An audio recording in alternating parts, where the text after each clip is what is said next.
Hindi po, tinatanong ko po kayo No, kasi... I don't know Administrative Order number 229. Oh, Mr. hindi President. po ninyo alam, sasabihin ko sa inyo. I don't Ulitin need to ko, know, Mr. President. I'm not interested. hindi po kayo interesado sa isang bagay na napaka-importante sa ating bansa? Hanggang ngayon, hindi ma-drawing ang West Philippine Sea. Hindi kayo interesado? Hindi po ako rin interesado sa sinasabi ninyo. Maring hindi po kayo sinasabi interesado sa Kasi, sinasabi ko. no, Ngunit ang sasabihin ko, interesado ang buong Pilipinas. Sapagkat ito, dito nakasalalay po kung sino nagsasabi ng totoo. So ayaw po ninyong malaman ang totoo, Ginoong Lacson? Kasi po, Mr. President, ang ipapalabas na naman niya, yung China, may karapatan dyan sa lugar na yan. Kaya ayoko na po marinig kasi ilang beses na po natin narinig yan, medyo masakit na sa tenga eh. Hindi ko po alam, Mr. President, Your Honor, kung paano ko... Saan ako mag-uumpisa sapagkat hindi ako ang subject matter ng aking dineliver na privilege speech kahapon. Kaya kong sagutin at iisa-isahin sa inyo, ngunit ang nangyari, parang ad hominem ang nangyari.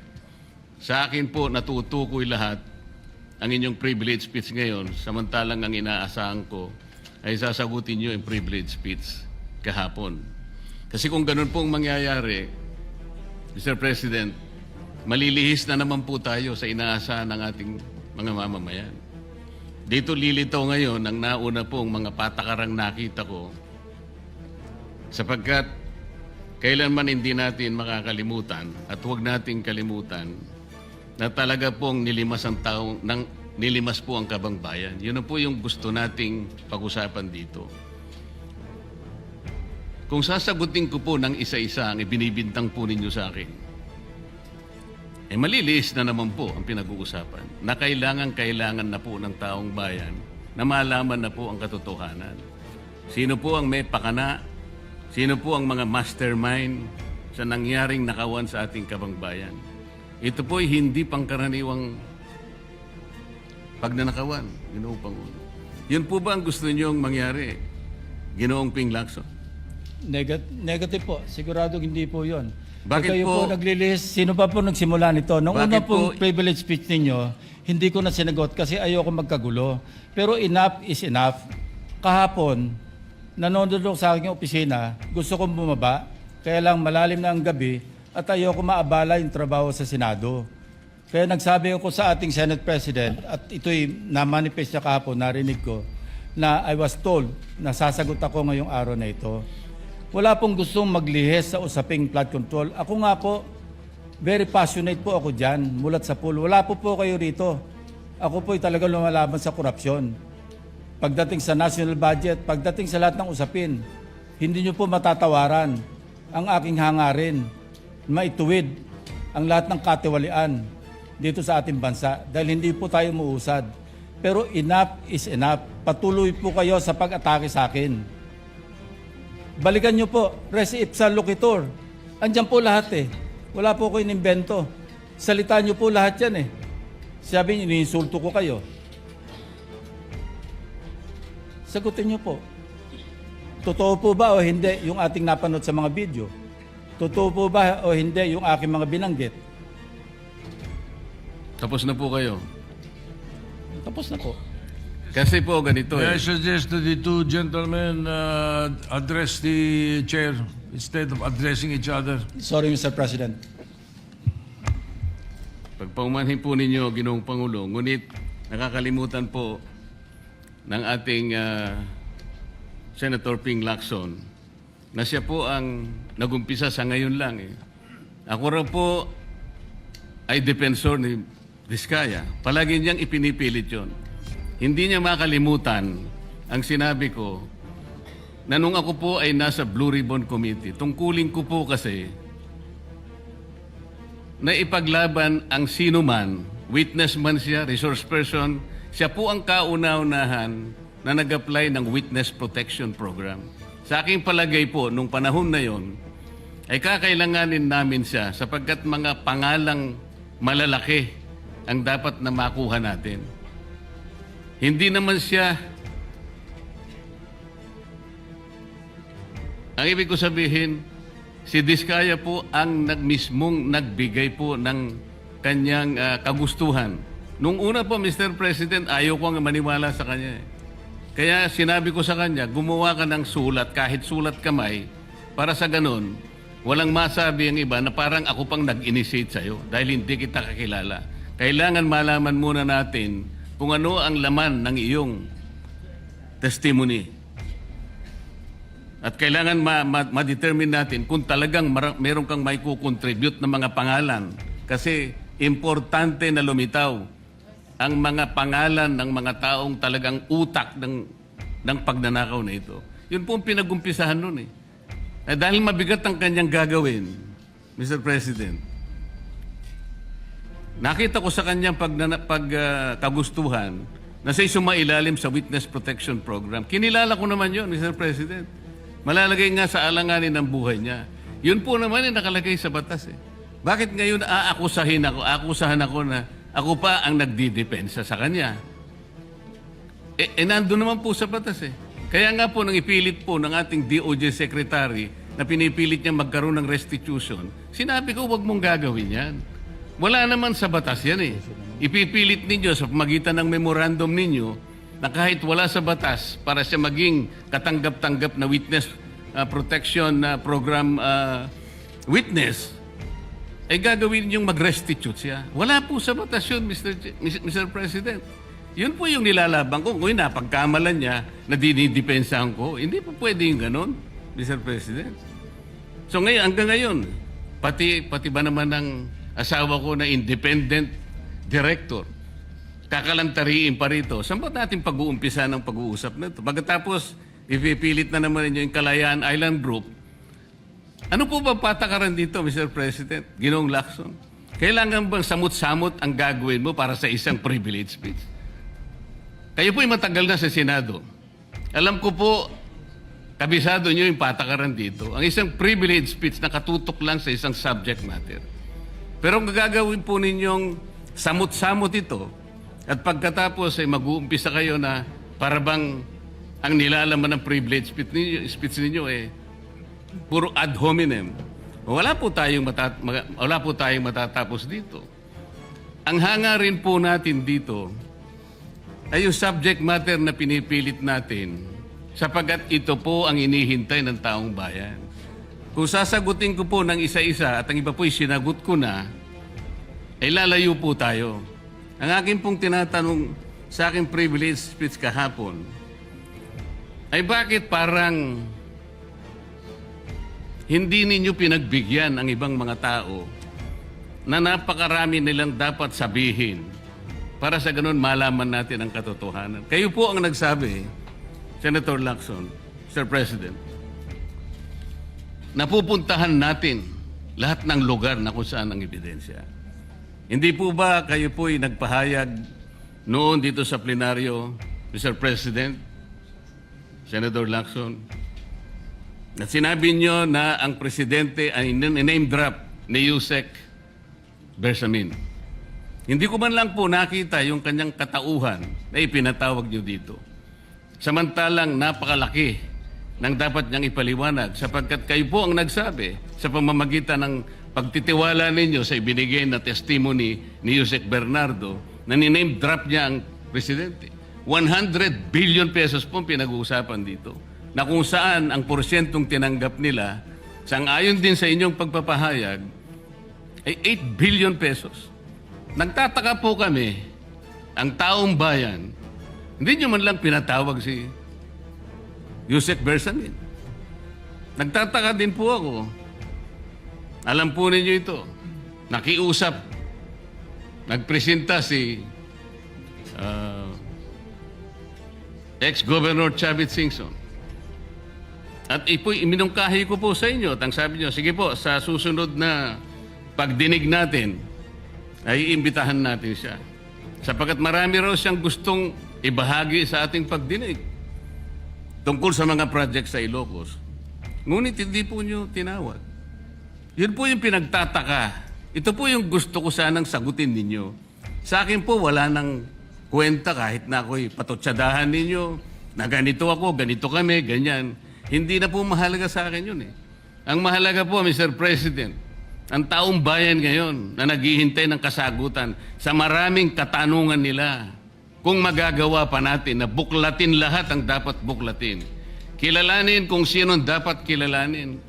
Ang gusto ko pa po sana, Mr. President, sana sagutin po ninyo, Senator Lacson. May I respond, Mr. President? May I respond, Mr. President? Yes, please, go ahead.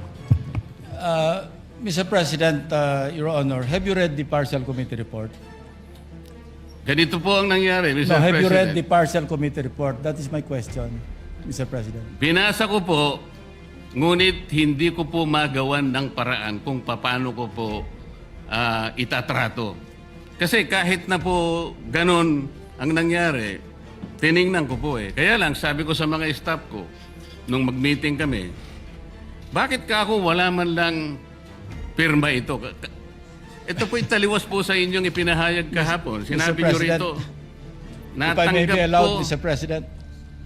Patapusin niyo muna ako para may paliwanag ko kung bakit hindi man lang ako sumagot sa inyo dito sa ibinigay niyong material na ito. Kasi sinabi po ninyo, for one, I have it on record that his office already received a copy of the BRC Partial Committee Report as early as February 11, both hard and soft copies, but he has not signed it, even with I dissent remark. It follows that as chairman, I was first to sign before routing the same contrary to his claim that I did not. Kahapon lang po namin nakita ito, Mr. President.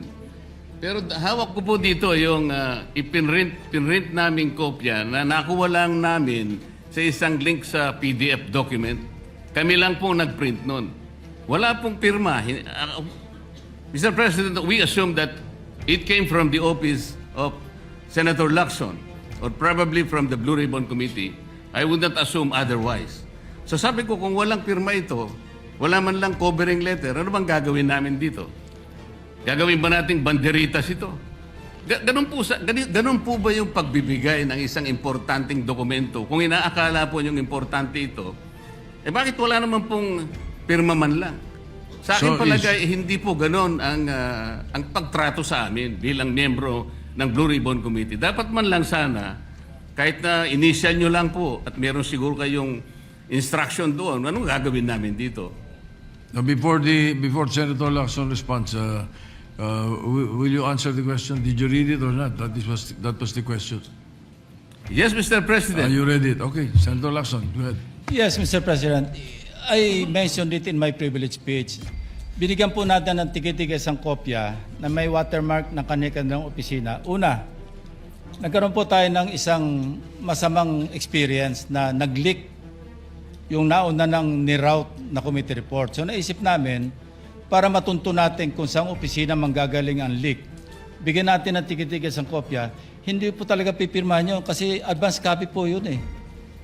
Nasabihan po namin ang kanilang mga staff na kapag ready na sila na pumirma at nabasa nila, hudyatan nila kami, ipapadala namin yung physical or yung hard copy. Nandun po yung signature page, nakapirma po ako doon. Hindi ko po pwede ikalat yun nang wala akong pirma kasi ako yung chairman. Hindi niyo po narinig yung aking paliwanag sa aking privilege speech na talagang walang pirma yung aming ikinalat sa bawat miyembro. Dahil yon para lang mapabilis kasi 400 pages po. Alam ko magtatagal mabasa. So para simultaneously, isipin niyo po Mr. President, kung isang kopya lamang yon na aking igagala sa 17 o 20 miyembro ng Blue Ribbon Committee, isang taon po baka hindi pa tapos mabasa.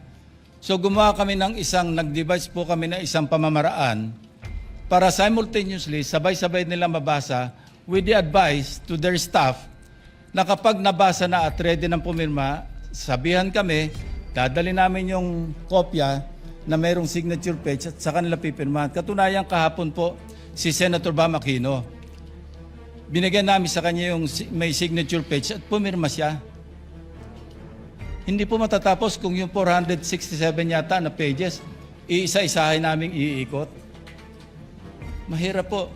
Gumawa na nga kami ng paraan para matakil na sa floor, ma-defend ko, at makamove forward tayo na tulad ng binanggit ko sa aking privilege speech, simula na tayo uli ng mga panibagong pagdinig. Ngayon, sinabi po ni Senator Marcoleta na bakit hindi inimbitahan si Undersecretary Bersamin. Kaya ko po tinanong, kung nabasa niya na yung report, kung meron po siya maipakita sa akin doon sa committee report o doon sa TSN, doon sa minutes ng pagdinig na nabanggit ang pangalan ni Undersecretary Bersamin. Bukas na bukas din po, o bigyan natin 3-day notice rule. Tatawag po ako ng pagdinig, ipapatawag natin si Undersecretary Bersamin. Ang binabanggit niya po yung aking interpellation sa DBCC, na kung saan si Undersecretary Bernardo gumawa ng personal na sulat kay Pangulong Bongbong Marcos. At sinasabi niya doon na ito yung mga personalidad na alam niya, na naalala niya na merong allocable at kung ano-ano pa. Wala po sa Blue Ribbon Committee minutes yun. Sa labas po yan sa plenaryo, sa DBCC, sa National Budget Deliberation. So kung may papakita po sa akin ng ating kasamahan, Senator Marcoleta, na mayroong isang mention sa affidavit o sa salaysay ni Undersecretary Bernardo na binanggit si Undersecretary Bersamin, di tumawag po tayo ng pagdinig at mag-motion siya na ipatawag kung sino man ang gusto niya ipatawag. Ngayon, si Governor Chavit Singson, wala naman pong paliwanag. Ano po yung itetestify? Konektado po ba sa issue at hand, which is the flood control projects? Kung konektado po, sana sumulat po siya sa chairman at sinabi niya, ito yung lalamanin ng itetestify o ito yung naka-attach yung draft affidavit ni Governor Chavit Singson. Sino naman ako para tumanggi na ipatawag kung sino man yung resource person? Nagpadala nga siya ng surprise witness, siya lang nakakaalam eh. Hindi ko po inawat eh. Mr. President. No, sandali po, hindi pa ako tapos. At nung hinanap kong pilit, pinagtanong ko yung mga addresses, lahat ng mga kakilala ni Gutesa. At inalam po namin sa pamamagitan ng CCTV footage, baka naman merong sumalubong o merong kasama na pwede natin matunton kung nasan si Gutesa. Ganun po kasi ang aking pagnanais na talagang get to the bottom of this issue. Pero bigla po nawala eh. Ano po magagawa ko? Mr. President, wala nga pong nakasulat dun sa transcript tungkol nga po dun sa binanggit niya sa plenary na pangalang Adrian Bersamin. Paano nga pong mababanggit doon, Mr. President? Hindi nga niya pinatawag eh. Samantalang dapat niyang ipatawag, siya mismo ang nag-highlight. Isip-isipin po ninyo, nagawa po ni Senator Lacson na isama sa plenary debates ng ating 2026 budget. Ganun ka-importante ang bahagi na yon, Mr. President. Hindi ba dapat ipinahayag mo yun eh? Malaking bagay yun. Ibinulgar mo pa nga eh. There are 2 public officials I will reveal this morning. Ganun lang. At hindi mo pinatawag. Kung pinatawag mo yun, malinaw na malinaw, nalagay sana sa transcript. Ganun lang naman ang ibig sabihin eh. Sa mga tweet, iniwasan po, Mr. President, para hindi malagay sa transcript. Pagkatapos ikakatwiran po ninyo, kung nasa transcript, di sana pinatawag ko. Baligtad po ang ginawa ninyo, Mr. President. Katulad din po sa 30 Nara Streets of South Forbes. Ilan po yung binanggit ng mga tao doon? Hindi ko po sinasabing totoo yun, pero for purposes of the inquiry and investigation, kung talagang ganon, kalawak ang inyong pananaw. Dahil pati nga po yung pagpunta ni Gutesa, pati CCTV po ipinakita ninyo. And dami po sana ang pagkakataon na nakita sana lahat ng mga binanggit ni Saldico na mga ginamit na sasakyan. Makikita doon sa pagitan ng alas 9 hanggang alas 10 ng umaga. Tawagin natin yung kung sino man yung security agency doon. Pero hindi po ninyo ginawa eh. Pero sasabihin po natin, you wanted to emphasize one point. Kung nasaan ang ebidensya, ay talagang pupuntahan natin. Kayo po ang inconsistent eh. Pagkatapos ako ang sasabihin ninyong inconsistent. Ang dami po eh. Nakiusap ako na, sabi nga natin, Ang dami pong tumuturo sa pangalan ni Martin Romualdez. Inimbita po ninyo, hindi dumating, nakiusap ako, naimbitahan uli. Ang sabi po ninyo sa pamagitan ng inyong interview, kung pupunta siya rito, welcome. Kung hindi siya pupunta, wala tayong magagawa because of interparliamentary courtesy. Mr. President, hindi po karaniwang pagnanakaw ang nangyari sa kasaysayan ng ating bansa. Hindi po ba ninyo naiisip, mismong kabang bayan ang tumagilid pagkatapos magtatago kayo sa prinsipyo o doktrina ng interparliamentary courtesy? Kung ako po ang chairman ng Blue Ribbon Committee, Mr. Chair, Mr. President, hindi ko po igagalang interparliamentary immunity sapagkat ang pinag-uusapan dito interes ng mamamayan. Huwag po tayong magtago kung saan-saan. Sinabi po ninyo, Mr. President, Senator Lacson, yung Apostille Convention.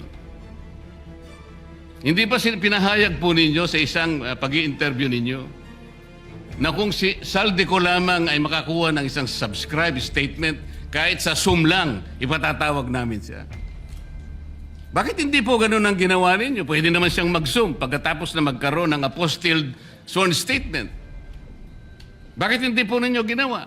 Meron naman pong Zoom eh. Natatakot yung tao. Nanganganib ang kanyang buhay. At palagay ko naman, nanganganib nga talaga. Iintay pa po ninyo na humarap sa inyo? Pwede naman ang Zoom eh. Kung talagang gusto nyong tuntunin ang lahat ng mga ebidensya na dapat nating puntahan.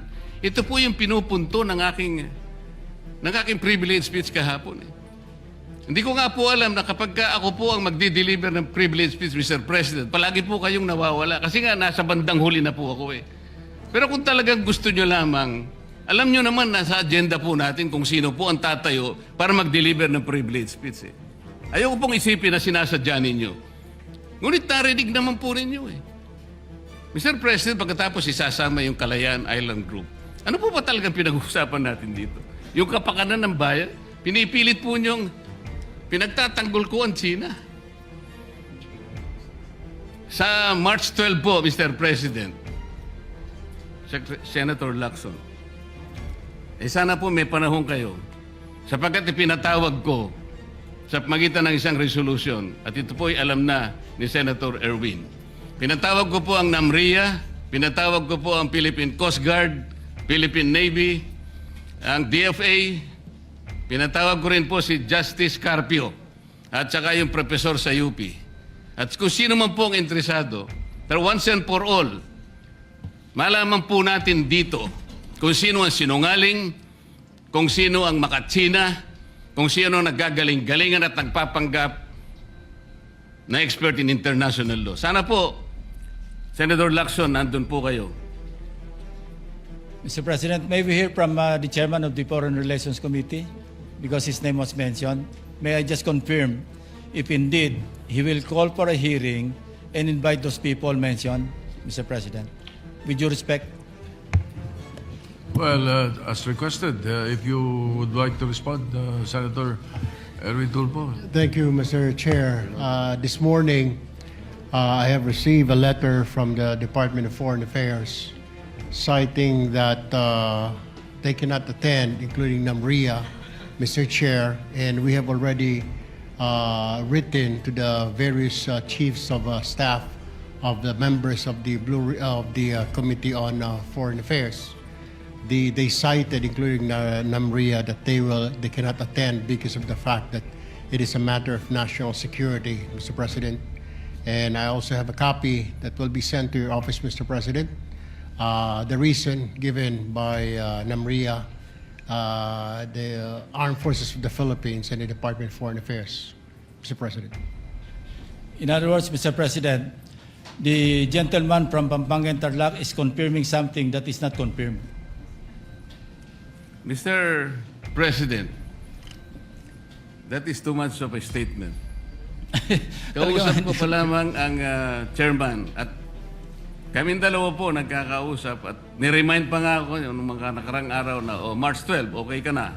So, ang sabi ko sa kanya, ito po ang dapat nating maimbitahan. Bakit naman po nagkaroon ng issue sa national security ang pagdinig tungkol sa usapin sa West Philippine Sea, Mr. President? Ito na naman po ba ay patakaran para ilihis na naman? Hindi po pag-uusapan dito kung ano-ano mang klaseng teritoryo pag-uusapan dito. Ang pag-uusapan lang natin ay yung masigalot na pinalalaki nila at hindi nila maintindihan na walang kamatay ang West Philippine Sea. Nakalagay po kasi sa Administrative Order number 29, dated 2012, Mr. President. 14 na taon nang nakararaan, minanduhan mismo ang NAMRIA at ang DFA na mag-submit ng mapa at mga charts sa opisina ng United Nations General as UN Secretary General at inotify ang lahat ng international organizations katulad ng IHO. Ano po bang ibig sabihin nun, Mr. President? Alam po ba ito ni Senator Lacson, yung Administrative Order number 29? This is something between the chairman of the Foreign Relations Committee and the gentleman from Tarlac and Pampanga, Mr. President. Hindi po, tinatanong ko po kayo. No, kasi, I don't know Administrative Order number 29. Oh, hindi po ninyo alam, sasabihin ko sa inyo. I don't Ulitin need to ko. know, Mr. President. I'm not interested. Hindi po kayo interesado sa isang bagay na napaka-importante sa ating bansa? Hanggang ngayon, hindi ma-drawing ang West Philippine Sea. Hindi kayo interesado? Hindi po ako rin interesado sa sinasabi ninyo. Maring hindi po kayo sinasabi interesado sa Kasi- sinasabi ko. No, Ngunit this ang sasabihin ko, interesado ang buong Pilipinas. Sapagkat ito, dito nakasalalay po kung sino nagsasabi ng totoo. So ayaw po ninyong malaman ang totoo, Ginoong Lacson? Kasi po, Mr. President, ang ipapalabas na naman niya, yung China may karapatan dyan sa lugar na yan. Kaya ayoko na po marinig kasi ilang beses na po natin narinig yan, medyo masakit na sa tenga eh. Alam po Kaya ninyo, sinasabi ko po, ayoko na alam po ninyo, marinig Mr. kung President, nanggagaling sa kanya, Mr. President. si Senator Lacson po ay, ang pagkakaalam ko, isang magaling na investigador. Eh ngayon po pala yung manghuhula na. Paano po niya nahulaan? Ang sasabihin ko ay, The debate is going into Yeah. motives and all of that. So, motu proprio, the presiding officer declares the session suspended.